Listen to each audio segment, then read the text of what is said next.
হযরত ওমর ইবনুল খাত্তাব মুসলিম জাহানের শাসক।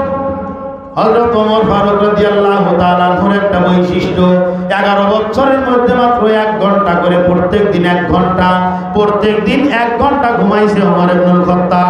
24 ঘন্টার মধ্যে 1 ঘন্টা মাত্র ঘুমাতেন হযরত ওমর ফারুক রাদিয়াল্লাহু তাআলা আনহু। হাদিসের বর্ণনা অনুযায়ী ওই সময়কার ওই টাইমটা বিবেচনা করলে আজকের বাজারে 9টা থেকে 10টা এই টাইম হযরত ওমর ফারুক ঘুমাইতেন।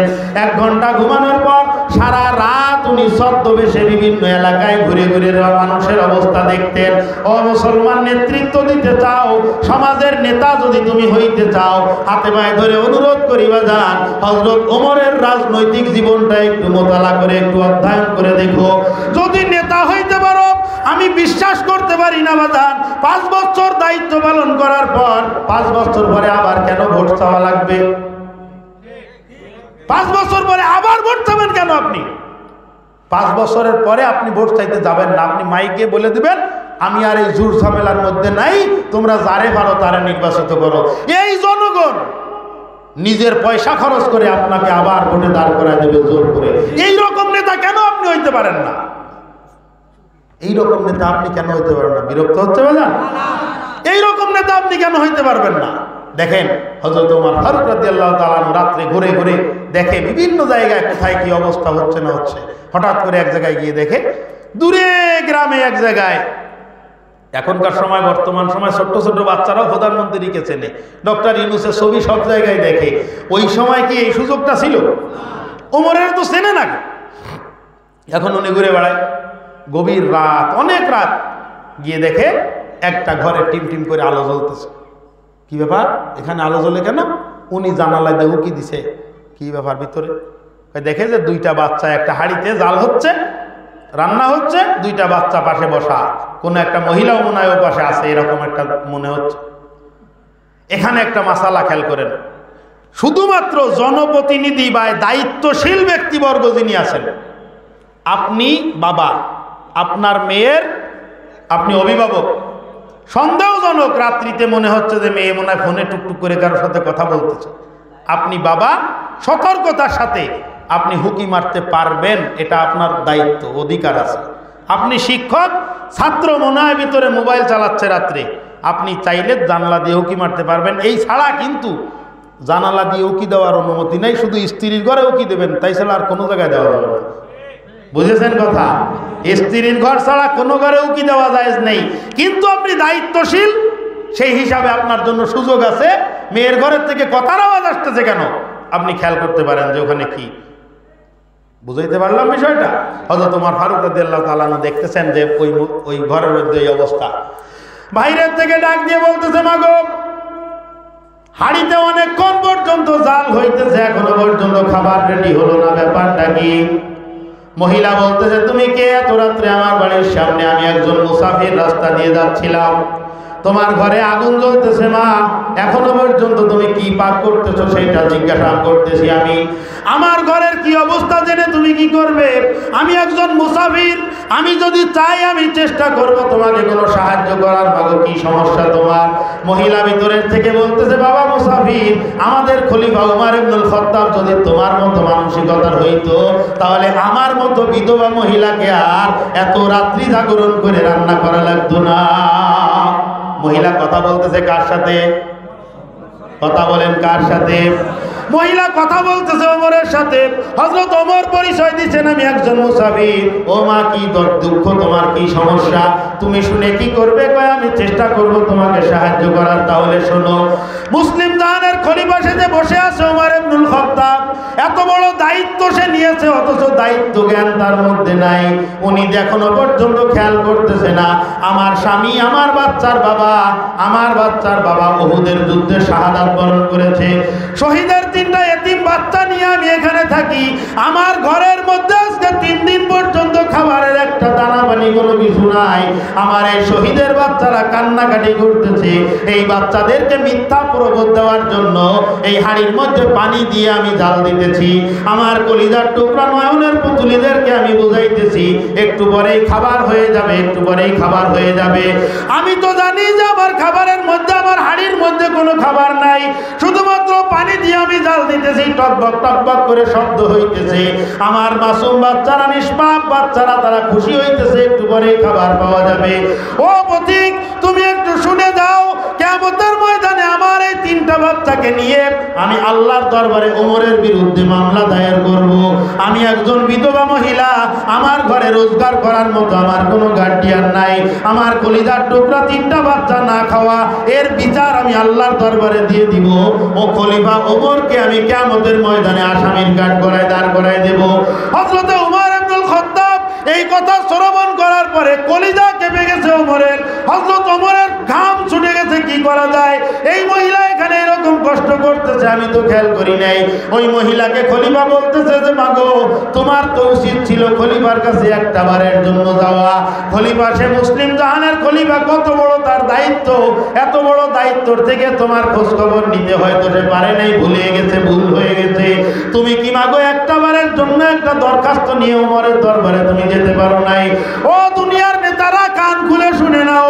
ওই মহিলা বলতেছে, পথিক, তুমি একজন ভালো মানুষ মনে হইতেছে, কিন্তু আমার নবীর হাদিস সম্পর্কে তো তোমার কোনো জ্ঞান নাই, তুমি তো লেখাপড়া জানো না। তুমি যদি লেখাপড়া জানতে, আমার নবী মুহাম্মদুর রাসূলুল্লাহ, আওয়াজ করে বলেন সাল্লাল্লাহু আলাইহি ওয়াসাল্লাম, পবিত্র জবানে ঘোষণা করেছেন, কিয়ামত পর্যন্ত যারা নেতা হইতে চায়, এই নেতাদের দায়িত্ব এবং কর্তব্য, জনগণ তাদের সমস্যা বলতে তোমার দরবারে আসার আগে ও নেতা নিজের তেল খরচ করে জনগণের দরজায় তুমি পৌঁছে যাবা। তুমি জানো না পথিক, হাদিস জানো না তুমি? আল্লাহ নবী কি বলেছেন?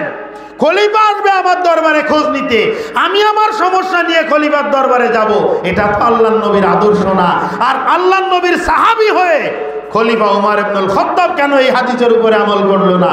এই জন্য কিয়ামতের ময়দানে আমি আল্লাহর দরবারে বিচার দেব। কথাটা বলতেছে মহিলা কার সাথে? কথা কয় না কার সঙ্গে? আপনারাও আমার সঙ্গে আছেন কিনা এই জন্য আমি জিজ্ঞাসা করতেছি বারবার। অভিযোগ যার বিরুদ্ধে, কথাও বলতেছে মহিলা, সেই ওমরের সঙ্গে। ওমর ইবনুল খাত্তাব রাদিয়াল্লাহু তাআলা বলতেছে, মাগো তোমার কথা যথার্থ, তুমি একটু সময় অপেক্ষা করো। কিতাবের মধ্যে আসছে ওমর ইবনুল খাত্তাব দৌড় দিয়ে চলে আসছে, এক দৌড়ে সোজা বাড়িতে ওনার রাজপ্রাসাদের মধ্যে চলে আসছে। এসেই গোডাউন কিপার আসলাম রাদিয়াল্লাহু তাআলা, গোডাউনের দারোয়ান, গোডাউন কিপার, ফুড মিনিস্টার হযরতে আসলাম রাদিয়াল্লাহু তাআলা ঘুম থেকে ডেকে তুলেছে, আসলাম তাড়াতাড়ি আয়, আমি ওমরের এহকাল পরকাল সব বরবাদ হয়ে যাচ্ছে, জলদি ঘুমের থেকে ওঠো। ওই অবস্থায় খালি গায়ে, এখনো পর্যন্ত মানুষ ঘুমানোর সময় কি জামা কাপড় পাগড়ি টুপি সব পরে ঘুমায়? কথা বলে আপনারাও কি কোট প্যান্ট টাই সব কিছু পরে তারপরে ঘুমান রাত্রে? রাত্রিতে ফরমাল যে পোশাক। হযরতে আসলাম রাদিয়াল্লাহু তাআলা ধড়মড় করে উঠে গেছে, খলিফা কি খবর? কথা বলার সময় নাই, তাড়াতাড়ি গোডাউনের চাবি দে, আমার পরকাল বরবাদ হয়ে যাচ্ছে, তাড়াতাড়ি গোডাউনের চাবি দে। হযরতে আসলাম রাদিয়াল্লাহু তাআলা যখন দেখলেন মুসলিম জাহানের একক প্রেসিডেন্ট হযরত ওমর ইবনুল খাত্তাব ওনার বাড়িতে, ওই অবস্থা দেখার পরে গোডাউন কিপার আসলামের কি আর ঘুমে থাকার সুযোগ আছে? যে চাবি নিয়ে চলে যান, কি করবেন করেন, এইটা বলে কি চাবি দিয়ে শুয়ে থাকার অবকাশ আছে বাজার? খুব বেশি রাগ হচ্ছে নাকি আপনাদের? এদিক খেয়াল করেন। হযরতে আসলাম রাদিয়াল্লাহু তাআলা কাপড় চোপড় পরার সময় পায় নাই, ওইভাবে লুঙ্গি দুই হাতে ধরে পড়তে পড়তে দৌড়াইছে, তাড়াতাড়ি দৌড়াইছে চাবি নিয়ে। কি হয়েছে আমার একটু বলেন, কথা বলার সময় নেই। হযরত ওমর ইবনুল খাত্তাব গোডাউনের তালা আনলক করে ভিতরে ঢুকে ওইখান থেকে আটার বস্তা নিয়ে টানাটানি করতেছে ওমর মাথায় ওঠানোর জন্য।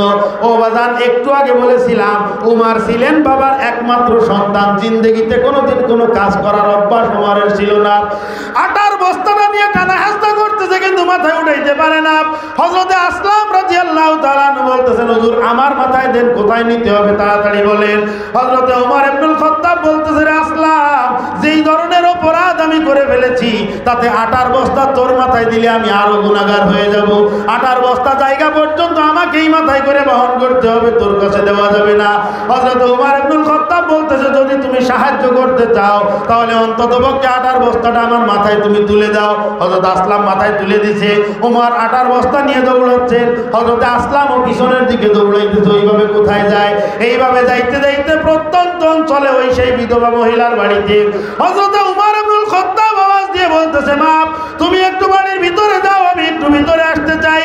কি করতে চাও প্রতীক?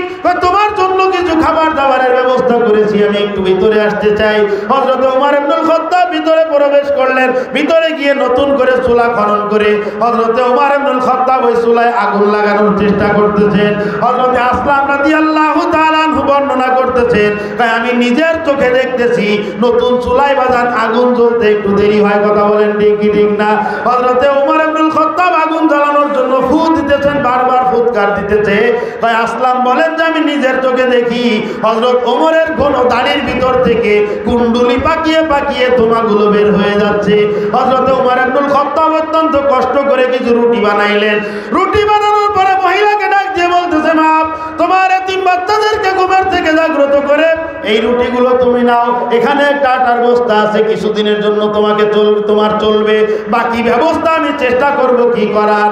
মহিলা সেজদায় পড়ে ক্রন্দন করতেছে, ওগো আসমান জমিনের মালিক, এই লোকটার মতো একজন যদি আমাদের খলিফা ওমর ইবনুল খাত্তাব হইতো তাহলে আমার মতো বিধবা আর এইরকম কষ্ট হইতো না।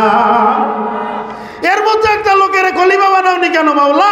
এর মতন একজন লোক তো খলিফা হওয়ার দরকার ছিল। হযরত ওমর ইবনুল খাত্তাব ওইখান থেকে আসতেছেন, কিছু দূর আসার পরে আবার দাঁড়াইছে। দাঁড়ানোর পরে আসলাম বলতে, হুজুর কি খবর? আমি এখান থেকে বাড়ির ভিতরে কান্নার আওয়াজ শুনেছিলাম, এই জায়গায় দাঁড়ায় ওই বাড়ির মধ্যে আমি কান্নার আওয়াজ শুনেছিলাম। যতক্ষণ পর্যন্ত ওই বাড়িতে খুশির আলামত আমি না দেখতেছি ততক্ষণ পর্যন্ত এই জায়গা থেকে আমি ফিরে যাচ্ছি না।